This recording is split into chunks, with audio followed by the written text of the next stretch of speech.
साथियों नमस्कार।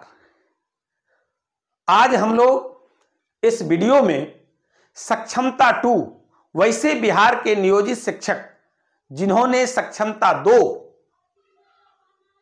की परीक्षा में सफल हुए हैं, उनकी काउंसलिंग से जुड़ी हुई महत्वपूर्ण अपडेट्स लेकर के आए हैं। उनका काउंसलिंग कहां होगा, कब होगा और काउंसलिंग के दौरान कौन सा दस्तावेज ले जाना है, कितने प्रति में ले जाना है, ताकि आपका काउंसलिंग एक बार में हो जाए, आपको परेशानी उठाना नहीं पड़े। तो आइए देखते हैं।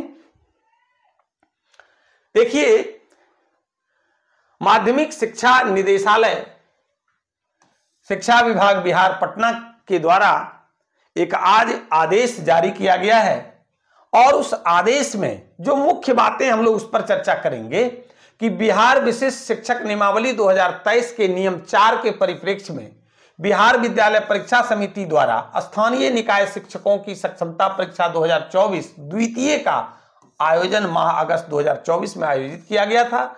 सक्षमता परीक्षा 2024 द्वितीय का परीक्षाफल प्रकाशित किया जा चुका है। सक्षमता परीक्षा 2024 द्वितीय का परिणाम बिहार विद्यालय परीक्षा समिति के वेबसाइट पर देखा जा सकता है। अब आइए कि आपका काउंसलिंग होगा कहां। तो सभी संबंधित शिक्षक अभ्यर्थियों, पुस्तकालय अध्यक्षों को वेरिफिकेशन के लिए अपने वर्तमान पदस्थापन जिला के जिला मुख्यालय के DRCC अथवा जिला शिक्षा पदाधिकारी द्वारा चयनित स्थल पर उपस्थित होना है। वेरिफिकेशन के लिए तिथि एवं टाइम स्लॉट का निर्धारण मुख्यालय स्तर से किया जाएगा, जिला स्तर से नहीं किया जाएगा। अब आइए कि वेरिफिकेशन के लिए 5 स्लॉट का निर्धारण किया गया है। पहला है 9 बजे से 10:30 बजे तक, दूसरा है फिर उसी तरह से 10:30 बजे से 12 बजे तक, और तीसरा है 12 बजे से 1:30 बजे तक, चौथा है 2 बजे से 3:30 बजे तक, और 5वां स्लॉट जो है वो 3:30 बजे से शाम 5 बजे तक है। अब आइए कि कौन से कोटि के शिक्षकों का कब जो है काउंसलिंग का तिथि निर्धारित किया गया है, तो उसको देखते हैं। उच्च माध्यमिक शिक्षक पुस्तकालय अध्यक्ष को 1 दिन का मौका दिया गया है, वो 23 दिसंबर। मूल कोटि 1 to 5 के जो शिक्षक हैं और जो उर्दू, बांग्ला और शारीरिक शिक्षक फिजिकल टीचर हैं, उनके लिए 24/12 की तिथि निर्धारित की गई है। अब स्नातक कोटि के सभी शिक्षक, स्नातक शिक्षक 6 to 8 के शिक्षक जो हैं, उनके लिए भी 1 दिन जो है 6 to 8 वाले के लिए 1 दिन का तिथि यानी 26/12 को निर्धारित किया गया है। और मूल कोटि के जो सामान्य शिक्षक हैं 1 to 5 जो सामान्य शिक्षक हैं, उनकी संख्या चूंकि अधिक है, तो उनका 27/12 से जब तक नहीं हो जाता है तब तक वो लगातार उनका काउंसलिंग होते रहेगा। अब है देखिए कि किस अभ्यर्थी को किस स्लॉट या किस तिथि में वेरिफिकेशन होगा और वेरिफिकेशन के लिए उनको उपस्थित होना है। इसका निर्धारण मुख्यालय स्तर से किया जाएगा और यह विभागीय वेबसाइट पर उपलब्ध होगा। साथ ही इसकी सूचना संबंधित अभ्यर्थी को SMS के माध्यम से दी जाएगी। आगे है कि वेरिफिकेशन से संबंधित जो महत्वपूर्ण बातें हैं, हम लोग उस पर बात करेंगे कि वर्गवार, पहला जो बिंदु है कि वर्गवार, विषयवार, स्लॉटवार सक्षमता परीक्षा उत्तीर्ण शिक्षकों, पुस्तकालय अध्यक्षों की सूची विभाग की वेबसाइट पर अपलोड किया जाएगा। दूसरी बात है कि वेरिफिकेशन हेतु कोई हड़बड़ी या आपाधापी न करें। वेरिफिकेशन की तिथि का अनुशंसित अभ्यर्थियों की वरीयता से कोई संबंध नहीं है। तीसरा है कि संबंधित अभ्यर्थी वेरिफिकेशन स्थल पर निर्धारित समय के अनुसार पहुंचकर वेरिफिकेशन कराएंगे। वेरिफिकेशन के समय वही शिक्षक अभ्यर्थी उपस्थित होंगे जिनका स्लॉट निर्धारित होगा। टाइम स्लॉट के अनुसार काउंटर पर अभ्यर्थी का नाम खुलेगा। अब है कि वेरिफिकेशन मेन जो देखिए पॉइंट है 5 नंबर कि वेरिफिकेशन स्थल पर अभ्यर्थी अपने आधार कार्ड एवं इसके साथ रजिस्टर्ड मोबाइल के साथ आएंगे, जिस पर एसएमएस के माध्यम से टाइम स्लॉट की सूचना दी जाएगी।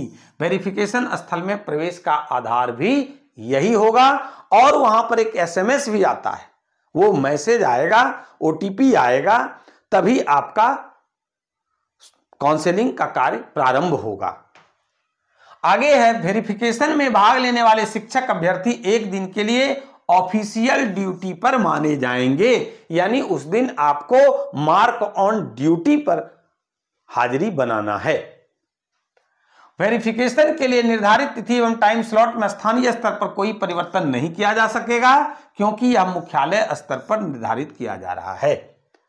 आगे है कि वेरिफिकेशन के लिए निर्धारित टाइम स्लॉट में अनुपस्थित रहने वाले अभ्यर्थी के लिए वेरिफिकेशन समाप्ति की निर्धारित तिथि के पश्चात अलग से तिथि एवं टाइम स्लॉट निर्धारित किया जाएगा। अगर किसी कारण से किन्हीं का छूट जाता है तो घबराने की जरूरत नहीं है, फिर उनका बाद में समय और स्लॉट का निर्धारण किया जाएगा। अब है कि वेरिफिकेशन के लिए आपको कागजात कितना ले जाना है, कौन कौन सा ले जाना है और कितने प्रति में ले जाना है। तो देखिए, मूल जाति प्रमाण पत्र यथा लागू, अगर जिन पर लागू होता है वो ले जाइए। मूल दिव्यांग प्रमाण पत्र, मूल आधार कार्ड, नियोजन पत्र, मैट्रिक प्रमाण पत्र, इंटरमीडिएट प्रमाण पत्र, स्नातक प्रमाण पत्र, स्नातकोत्तर प्रमाण पत्र, डीएलएड या बीएड से रिलेटेड जो प्रमाण पत्र हैं, दक्षता, बीटेट, एस्टेट, सीटेट प्रमाण पत्र, है ना। अब है कि अभ्यर्थी अपना पैन कार्ड के साथ उपरोक्त सभी डॉक्यूमेंट की स्व अभिप्रमाणित छाया प्रति साथ लाएंगे। अब देखिए, यहां जो देख रहे हैं, मैट्रिक का सर्टिफिकेट मार्कशीट, इंटरमीडिएट का सर्टिफिकेट मार्कशीट, स्नातक का मार्कशीट और सर्टिफिकेट, स्नातकोत्तर का मार्कशीट और सर्टिफिकेट, डीएलएड बीएड से संबंधित जो अंक पत्र, प्रवेश पत्र या प्रमाण पत्र है ये, फिर उसी तरह से दक्षता या बीटेट एस्टेट से संबंधित जो भी आपके पास उसका रिजल्ट कार्ड है या फिर उसका एडमिट कार्ड है, सबकी एक कॉपी आपको ले जाना है। छाया प्रति जो कि सेल्फ अटेस्टेड होगा, स्व अभिप्रमाणित होगा, और एक अलग से प्लास्टिक फाइल में आप सारा मूल ले लीजिए। और यह ध्यान रखिएगा कि जो आपने परीक्षा फॉर्म भरते समय जो भी डॉक्यूमेंट्स आपने बिहार विद्यालय परीक्षा समिति के साइट पर लोड किया है उनको जरूर लेकर के जाइए।